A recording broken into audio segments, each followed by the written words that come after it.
Imagine a $15 t-shirt that costs the planet over $2,000 to make. That's not a mistake, it's the hidden price of fast fashion. Every year, 92 million tons of textile waste clog landfills, and 2,700 liters of water are used to produce just one cotton shirt.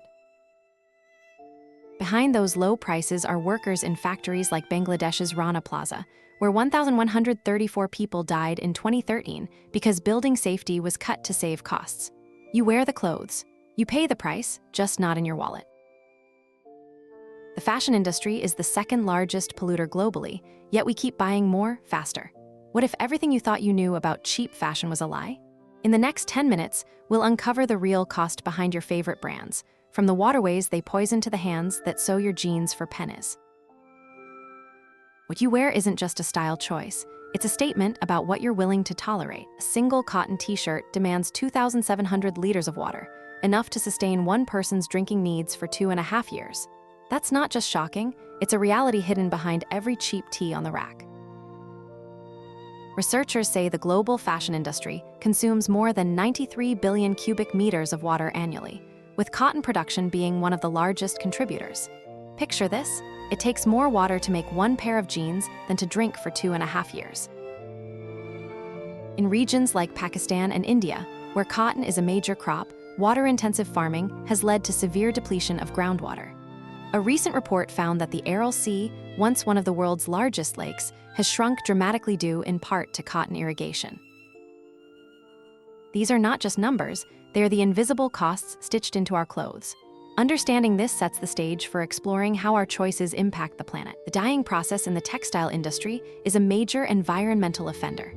A recent report found that it ranks as the second largest polluter of water globally, responsible for 20% of industrial water pollution. Chemicals used in dyes often end up in rivers and groundwater, poisoning ecosystems and harming communities. In Bangladesh, for example, rivers near garment factories run brightly colored, pink, blue, green, due to untreated dye discharges. Researchers say these dyes contain heavy metals and toxic compounds that persist in water for years. The scale of this issue is staggering. Every second, the equivalent of 15 swimming pools of wastewater is released worldwide. This isn't just a distant problem, it affects water supplies and agricultural land in regions that rely on them for survival. As we look closer, the next step is to uncover how synthetic fibers add to this crisis. Every year, the average American discards around 70 pounds of clothing. Only 15% of that ends up being recycled. The rest? It piles up in landfills, where synthetic fabrics can take hundreds of years to break down. A recent report found that the fashion industry is responsible for 10% of global carbon emissions, more than all international aviation and shipping combined. Consider the life cycle of a single cotton t-shirt. It may take up to 2,700 liters of water to produce, from field to fabric. Take the case of Bangladesh, where discarded textiles from Western countries often flood local markets, undercutting local production and creating a cycle of waste. Look at the U.S., where clothing donations have dropped by 20% in the last decade as more people simply toss out old items. This pattern isn't just wasteful, it's unsustainable. As we follow the journey of a single garment, it becomes clear how deeply our choices impact the planet. Understanding this cycle is the first step toward meaningful change. The fashion industry is responsible for 10% of global carbon emissions, a figure that surpasses the combined output of all international aviation and shipping. A recent report from the United Nations Environment Program highlights just how deeply woven into the climate crisis the industry has become. Consider the production of a single cotton t-shirt. It emits nearly 2 kilograms of CO2 from farming to transportation. Multiply that by billions of garments churned out each year, and the scale becomes staggering. Researchers say synthetic fabrics like polyester, used in over 60% of clothing today, are particularly problematic. They release microplastics and require massive amounts of fossil fuels to produce. Picture this, the energy used to manufacture a year's worth of fast fashion in the U.S. alone could power 2.4 million homes. As we shift focus, it's time to examine how these emissions impact the communities on the front lines of climate change. In Bangladesh, where 80% of garment workers are women earning less than $100 a month, the human cost of fast fashion is starkly visible. A recent report found that these wages often fall below the national poverty line, leaving many unable to afford basic necessities. Consider Dhaka, the capital city, where sprawling factories churn out clothing for global brands, yet workers toil in unsafe conditions for little pay. Some spend up to 12 hours a day sewing garments that will be sold for just a few dollars in Western markets. Researchers say this imbalance reflects a broken system where profits are prioritized over people. Look at the 2013 Rana Plaza collapse, which killed over 1,100 workers, many of them young women.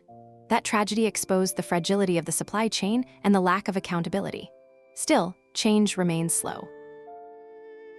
As we turn to how consumers can make a difference, it's clear that awareness is just the first step. On April 24, 2013, a building in Dhaka, Bangladesh, known as Rana Plaza, collapsed under the weight of greed and neglect. Over 3,000 workers were inside, many stitching clothes for global brands. When the dust settled, 1,134 people had died, the deadliest industrial disaster in Bangladeshi history. A recent report found that cost-cutting by clothing manufacturers had led to shoddy construction and ignored safety warnings.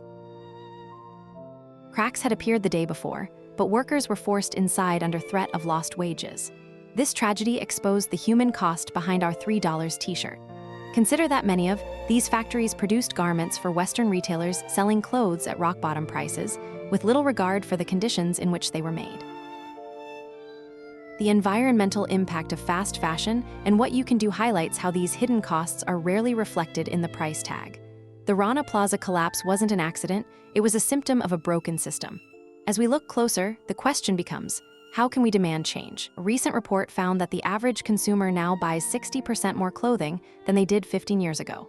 This shift toward micro-consumption has been fueled by the fast fashion industry's strategy of releasing new collections every few weeks. Look at Zara, which can take a design from sketch to store in just 2 weeks.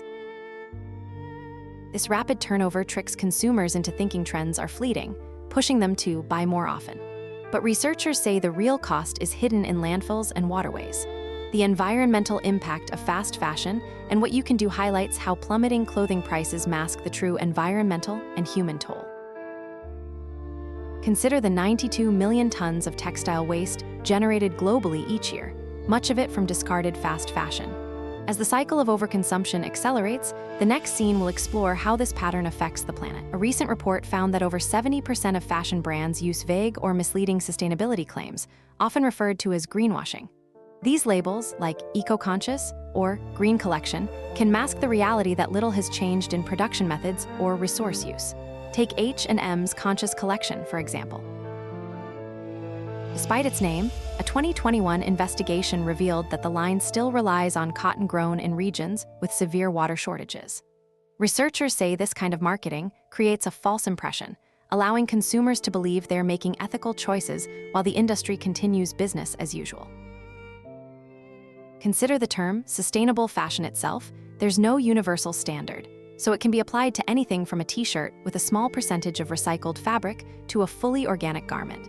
This lack of regulation means brands can cherry-pick eco-friendly elements while ignoring the broader environmental impact.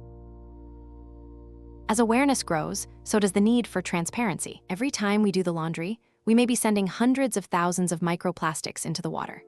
A recent report found that a single load of synthetic fabrics like polyester can release up to 700,000 fibers, tiny plastic particles that eventually make their way into oceans and even our food. These microplastics have been found in fish, shellfish, and even drinking water sources around the world. Consider that polyester is one of the most commonly used materials in fast fashion, with millions of garments produced annually. Researchers say that over time, these fibers accumulate in marine ecosystems, harming wildlife and potentially impacting human health. Take the case of the Great Pacific Garbage Patch, where synthetic microfibers contribute significantly to the plastic mass. This invisible pollution is a direct byproduct of our clothing choices. As we continue to explore the hidden costs of fast fashion, it becomes clear that what we wear has far-reaching consequences. The illusion of affordability in fast fashion masks a complex web of hidden costs. A recent report found that the average price of a cotton t-shirt has dropped by over 80% since the 1980s, but this decline is not due to efficiency, it's due to exploitation. Consider the garment workers in Bangladesh, where many earn less than $100 a month, far below a living wage. At the same time, the environmental toll is staggering. The production of a single pair of jeans can consume nearly 2,500 gallons of water. These costs are not reflected on the price tag. Instead, they're passed to society through public health crises and ecological damage. When we buy cheap clothes, we're indirectly funding systems that degrade both people and planet. As we move forward, it's clear that the true cost of fashion is far more than what we see at checkout. A recent report found that in 2020, over 160 million children were engaged in child labor globally, many of them working in textile factories and garment production. Take Bangladesh, where the garment industry employs nearly 4 million people, but behind that number lies a troubling reality. Researchers say many underage workers, some as young as 10, are hired to stitch together the cheap clothes that flood global markets. These children often work 16-hour days in unsafe conditions for less than $3 a day. The environmental impact of fast fashion and what you can do highlights how plummeting clothing prices mask these human costs. Look at the 2013 Rana Plaza collapse, where over 1,100 workers died, many of them teenagers. Their deaths were a tragic reminder that the clothes we wear come with a hidden toll. As demand for fast fashion grows, so does the pressure on vulnerable communities. But awareness is the first step toward change. The average American throws away 70 pounds of clothing each year, a staggering figure that underscores the cycle we've become part of. A recent report found that the cost of clothing has dropped by over 70% in the last 2 decades, yet this affordability comes at a hidden price. Consider the 26 million tons of textile waste generated annually in the U.S. alone, much of it from fast fashion's rapid turnover. When we crave the latest trends at rock-bottom prices, we're not just buying clothes, we're fueling a system that prioritizes speed and cost over sustainability and ethics. This demand keeps brands churning out more, faster, cheaper, trapping both consumers and producers in a cycle that's hard to break. But understanding our role is the first step toward change. Sustainable fashion isn't just a buzzword, it's a real, actionable shift. A recent report found that circular fashion models, which prioritize reuse and recycling, could reduce global emissions by 45% by 2030. Take Patagonia, for instance. The brand's Worn Wear program encourages customers to repair or resell used gear, cutting waste and extending product life. Meanwhile, ethical sourcing is gaining traction. Researchers say 60% of consumers now consider a brand's sustainability practices before purchasing. This means power lies in our hands, quite literally. Every time you choose a second-hand piece or support a brand that pays living wages, you're voting for a cleaner, fairer industry. The hidden costs of fast fashion are too high to ignore, but the solutions are within reach. If you're ready to be part of the change, hit subscribe for more deep dives like this, and don't forget to check the description for sources and share your thoughts below.